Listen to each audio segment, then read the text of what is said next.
ایک درویش اللہ والا سال ہا سال سے عبادت میں مصروف تھا. اللہ پاک نے فرشتہ بھیجا زمین پر، یہ فرما کر کے جا کر میرے اس بندے کو کہہ دو کہ میں نے تمہاری تمام عبادات ریجیکٹ کر دی. وہ فرشتہ انسانی روپ میں اس کے پاس آ گیا اور اس کو کہنے لگا، اے بندے تو اتنے سالوں سے عبادت ریاضت میں لگا ہوا ہے، اللہ پاک نے تو تیری ساری عبادتیں ریجیکٹ کر دی. وہ بندہ پہچان گیا یہ فرشتہ ہے، خدا کے حضور سے سوال لایا ہے.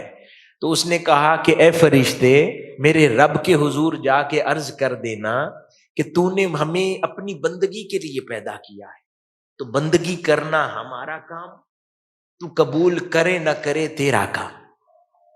بندگی کرنا ہمارا کام، تو قبول کرے نہ کرے تیرا کام. وہ فرشتہ یہ جواب لے کر واپس لوٹا. اللہ رب العزت نے پوچھا، ہاں میرے بندے نے کیا کہا؟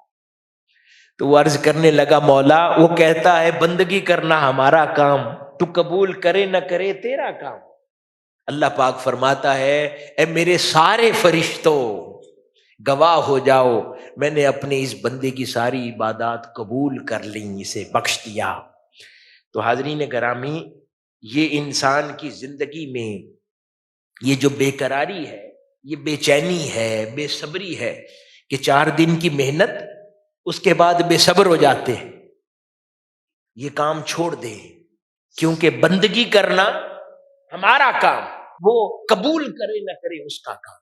کب قبول کرے مولا کا کام ہے. بے صبری نہیں کرنی.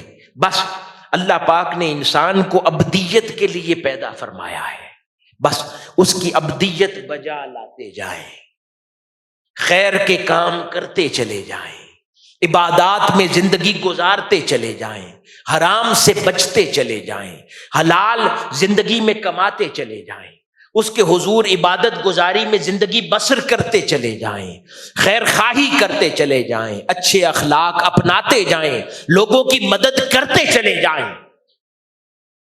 بس اپنا کام کرتے چلے جائیں، اس کا کام اسی پہ چھوڑ دیں، پھر کام ہو جائے گا. جب انسان بھاگتا رہتا ہے نا نتائج کے پیچھے، وہ نتائج اس سے اور دور چلے جاتے. جب انسان نتائج سے آنکھیں بند کر لیتا ہے اور صرف اپنا کام کرتا چلا جاتا ہے، اللہ پاک منزل اس کے قریب فرما دیتا ہے.